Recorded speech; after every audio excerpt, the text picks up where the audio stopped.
അത് അടിസ്ഥാന ഘടകമാണിത്. നമ്മൾ പ്രലോഭനത്തിൽ ഉൾപ്പെടുത്തരുത് എന്ന് പ്രാർത്ഥിച്ചുകൊണ്ടിരിക്കുകയും അതേസമയം തന്നെ നമ്മൾ നിലപാടെടുക്കണം. എന്ത് നിലപാടെടുക്കേണ്ടത്?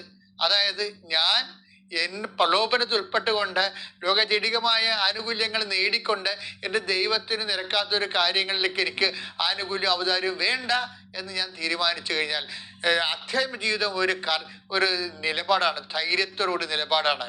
അപ്പോൾ എന്ത് ചെയ്യും? ദൈവത്തിന് റിസ്ക്കാണ്. എന്തുകൊണ്ടാണ്? ദൈവം ഞാൻ നിനക്ക് മുമ്പേ എൻ്റെ ദൂതനെ വിടും. എന്താ കാര്യം?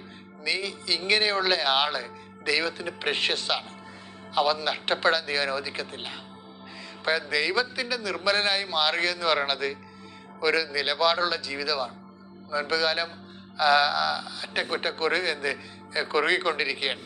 അതിൻ്റെ ലക്ഷ്യങ്ങളിലേക്ക് നമ്മൾ എത്തിക്കൊണ്ടിരിക്കുന്ന സമയത്ത് ഫിലിപ്പിയർ 3:14 എടുത്തേ. എന്നാൽ നേടിയെടുത്തതിനെ മുറുകെ പിടിച്ചുകൊണ്ട് തന്നെയാവണം നമ്മുടെ പ്രവർത്തനം. അപ്പൊ നോൻപ് അവസാനിക്കുന്ന കാലഘട്ടത്തിൽ പ്രവേശിക്കുമ്പോൾ നോൻപിൽ നേടിയെടുത്ത പുണ്യങ്ങളെ നോൻപ് കഴിയുമ്പോൾ നഷ്ടപ്പെട്ടു പോകരുത്. എബ്രഹാം അതാണ് പറയണത്.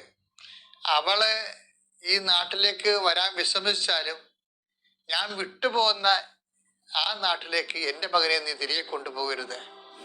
ഇത് ഒരു നിശ്ചയദാർഢ്യമാണ്, ഒരു നിലപാടാണ്. ദൈവപൈതലായിട്ട് നിലനിൽക്കണമെന്നുള്ള അദമ്യമായ ആഗ്രഹമുള്ളവനെ സംരക്ഷിക്കേണ്ട ബാധ്യത ദൈവത്തിൻ്റെ, ആ കുടുംബത്തിനെ സംരക്ഷിക്കേണ്ട ബാധ്യത ദൈവത്തിൻ്റെതാവും. അപ്പം നമ്മളെ സംരക്ഷിക്കേണ്ട ഉത്തരവാദിത്വം ദൈവത്തിനാകുന്ന രീതി വേണം ജീവിതം നമ്മൾ സുവിശേഷ വിധമായി പുനഃക്രമീകരിക്കാൻ.